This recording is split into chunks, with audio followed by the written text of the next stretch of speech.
Hi, this is Janelle. I wanted to read for you a quick excerpt from one of my favorite books on breakups, which is The Basic Plan to Get Your Ex Back by James Grayson.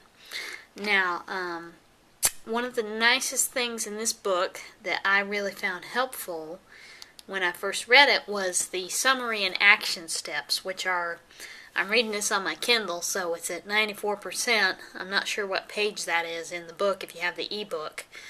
But he's actually got in here summary and action steps you can take right after you've broken up, regardless of the situation with your ex, that are actually real good for kind of getting back on track with yourself and then reconnecting with your ex later on down the road.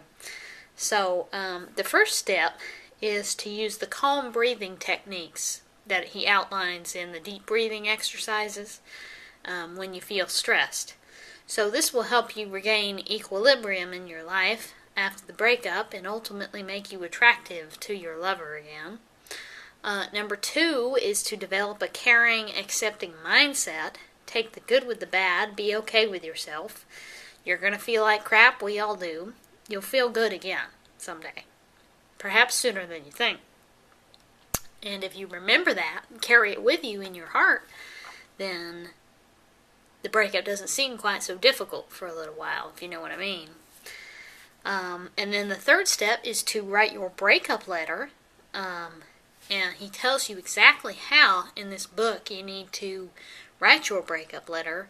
It's something you can do immediately that is going to get your ex's attention and also communicate to them these very critical factors that will get them back on your side and open to you again, kind of receptive, as opposed to the closed door you might be having right now, or this feeling like you're not communicating.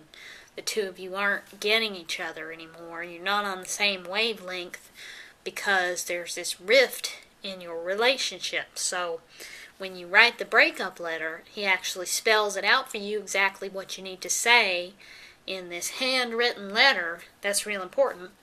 And you agree kind of with what happened, and he tells you exactly what to do. So that's the third step in his book.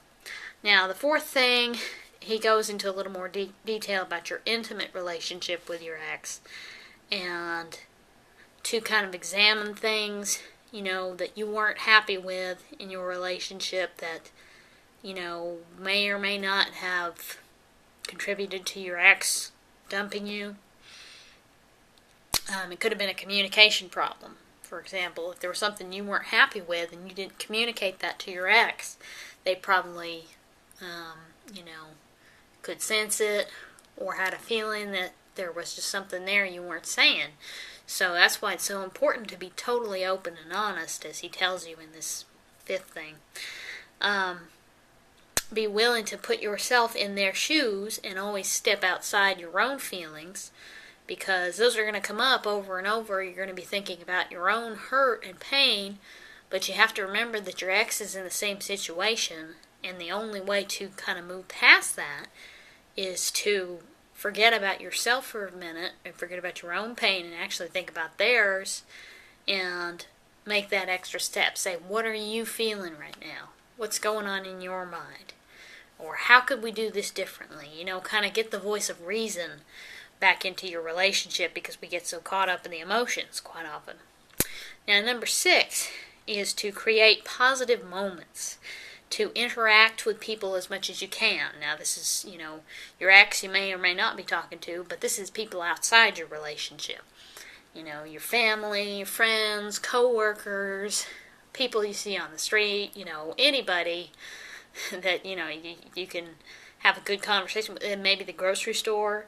You might see an old lady shopping for apples and just strike up a conversation, We're in this day and age where digital technology and everything is just taken over, and it's kind of making us more withdrawn, and that's actually impacting our relationships, I think, more than we realize. So the more you can resist the temptation to withdraw and just get out there, talk to people, talk to as many as you can. You're going to build up kind of this wealth of positive energy and good energy in your heart, and that's going to spread to your ex next time you talk to them, and it's going to make you feel better about yourself too. So the key is to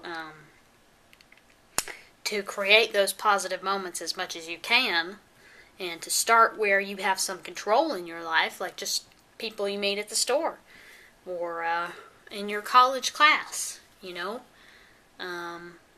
people of any age and gender and race and, just anybody you can. So that's real important. And number 7, he says to get a digital recorder or small video camera. This is up to you. I don't know how helpful that is for you, but you can record your life and daily events and then kind of play them back, either right there on your recorder or, upload them to YouTube or get on blogger.com or, share your videos with your friends. That's a real good way to kind of just do something immediately that helps you escape the cycle of suffering caused by your breakup. Now, number 8, he says to call your friends and family or get a journal. A journal is a really helpful way to cope with a breakup, because rather than calling your ex or texting them, or basically, like they'll talk about drunk dialing, when you get drunk and then you start texting your ex a lot, you're going to say things that might make the problem worse. So it's actually best to get a journal or take up a hobby that gets your mind off that, temptation to reach out to your ex when now might not be the best time to do it. It might be good to allow some time for things to cool off. Or he also suggests trying some exercise or, something, anything you can do that gives you some control over the situation and just take action. And then number 9 is, he says, learn to let go. If your ex has truly moved on and it's time for you to do so as well, you'll know it in your heart. Recognize your own immense worth and feel the hurting of letting go of someone you love, but know that you will heal. And if you journal about it, or read, or watch a funny movie, or, maybe somebody like Ellen DeGeneres, or your favorite comedian, watch the Comedy Central. It's a real good place to go, or America's Funniest Home Videos. What's that show with Simon Cowell? American Idol. There's a lot of things you can do to kind of get your mind off the breakup. And, TV, try to get hobbies that are going to do you some good. If you just indulge your misery too much, then you're not necessarily helping yourself. But, ultimately, what's the best medicine for you. So take this time to focus on yourself and your own healing as part of the process kind of that you may have to go through after the breakup. And the last thing I really liked about his book, James's book, which you can go to if you actually click on the link in this video description, is that forgot what I was going to say. He said be always looking to the future and kind of keeping an open mind and remembering that you don't necessarily know what's going to happen with you and your ex. You don't even know for sure if your ex is your soulmate or the person you're supposed to spend the rest of your life with. They may be or they may not be. But the key to remember, I guess, is just that you stand a very good chance of getting back with this person.